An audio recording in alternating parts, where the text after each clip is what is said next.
আসসালামু আলাইকুম। সবাই কেমন আছেন? আলহামদুলিল্লাহ, আমরাও ভালো আছি। চলে আসলাম নতুন একটা ভিডিও নিয়ে। আমার বড় ছেলেটা ক্লাস 2তে পড়ে আর মেয়েটা প্লেতে পড়ে। যেহেতু দুজনেই স্কুলে পড়ে, সুতরাং আমাকে প্রতিদিন চিন্তা করতে হয় তাদের টিফিন নিয়ে। অনেক সময় দেখা যায় শরীর ভালো থাকে না, তখন বাইরে থেকে টিফিন কিনে দিয়ে দিই। কিন্তু আসলে বাইরের জিনিস তো ভেজাল, বাচ্চারা খেলে অসুস্থ হয়ে যায়।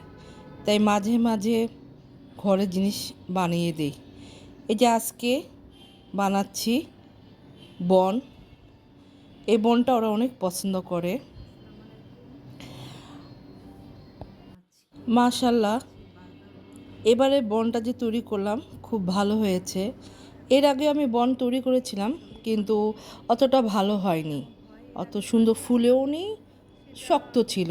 কিন্তু মাশাল্লাহ, এবারের বনরুটি আমার খুব সুন্দর হয়েছে, নরম হয়েছে, সফট হয়েছে।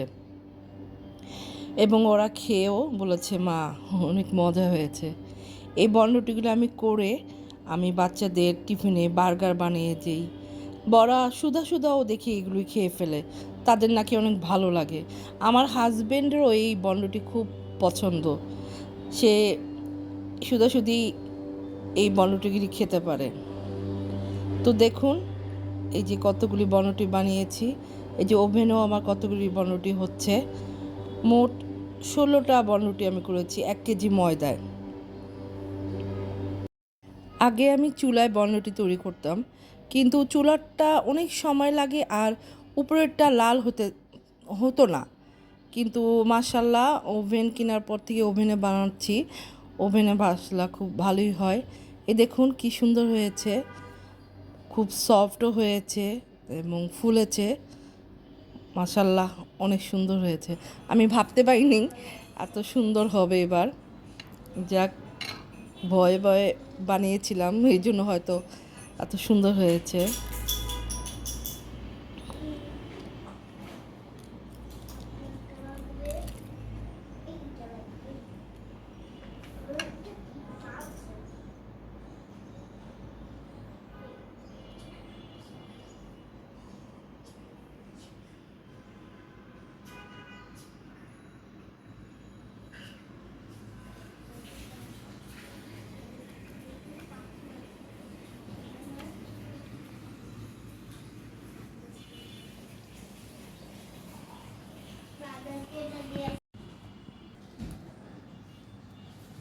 কেমন হয়েছে আম্মু? Thank you. বিসমিল্লাহ বলেছ? দেখেছো, মা তোমার জন্য বার্গার বন তৈরি করে দিচ্ছে, ঘরের তৈরি বার্গার। বিসমিল্লাহ, সব খাওয়ার আগে বিসমিল্লাহ বলতে হয়। হ্যাঁ, পুরাটা খাবে। এখন আফরাজ ভাইয়াকে একটা তৈরি করে দিই, ঠিক আছে? আচ্ছা, বাই বাই।